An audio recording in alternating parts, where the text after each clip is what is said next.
Arrêtez d'envoyer l'argent à la famille quand vous êtes à l'étranger. C'est un conseil gratuit. Si tu as tes enfants ou bien tes petites soeurs, tes petits frères que tu peux parler avec et que tu as des possibilités, il faut envoyer. Tu as tes enfants, tu peux parler avec, il faut envoyer. Mais le reste des familles là, où telle personne a déjà avalé le marteau, telle veut déjà la brouette, les draps, il ne faut rien envoyer. Il vaut mieux épargner l'argent. Parce que quand tu vas rentrer au pays là sans l'argent, tu vas lire et ça fait mal.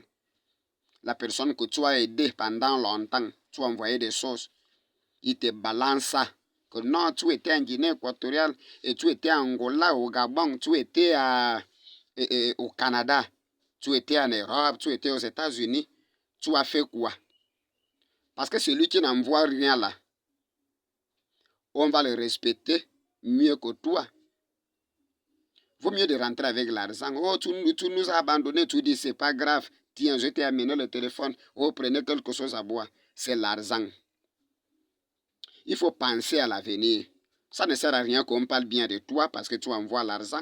Après, tu vas rester fauché. C'est un conseil gratuit. Les familles africaines sont comme ça. Celui qui a l'argent, il est tout. C'est lui le con de la famille.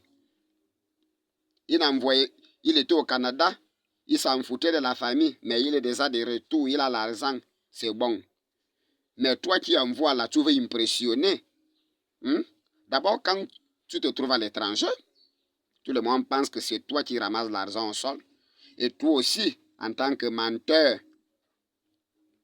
tu veux montrer que non, je suis déjà aux États-Unis, en Europe. C'est ton problème. Tu vas lire l'heure. C'est l'argent qui compte. La famille, c'est comme les femmes. Ta femme se trouve à l'étranger, ta petite amie, tu envoies l'argent, tu envoies l'argent, tu envoies l'argent. Mais il faut te rappeler que le jour qu'elle sera de retour au pays, elle trouve que tu n'as pas de pieds. C'est un taximan qui aura ça. C'est un brouetier qui aura même ça. Parce que les gens là, la famille et la femme, ils n'aiment pas entendre le passé où j'avais l'argent. Ça les nerve même. Ils veulent entendre que j'ai l'argent. C'est toi qui appelles au pays. Tu veux impressionner la famille, tel veut déjà ceci. Parce qu'eux, ils ont des problèmes tous les jours. Tu aides celui-là, l'autre va venir. Parce que c'est toi qui les encourages. Mais quand tu seras de retour, tu n'as rien là. Ils vont considérer celui qui ne appelait pas, celui qui n'envoyait rien. D'abord, quand tu arrives, tu es déjà de retour, on te prend. Après quelques jours, après un temps, ils se rendent compte que, il n'y a pas le mouvement. Ils vont commencer à te critiquer. Mais il a mené quoi? Mais jusqu'à maintenant, on ne voit rien. C'est comme un même. Ils vont quitter de là-bas. Ils vont arriver au niveau où on te dit déjà ça. Toi, tu étais à l'étranger. Tu as fait quoi? Il vaut mieux celui que tu n'as jamais aidé, il parle mal de toi, que celui que tu as aidé un jour, ça fait mal. La plupart de vous, vous aimez qu'on parle bien de vous. C'est votre problème, on ne mange pas ça. On parle mal de toi, ça ne donne pas la diarrhée. On parle bien de toi, ça ne te paye pas le loyer aussi.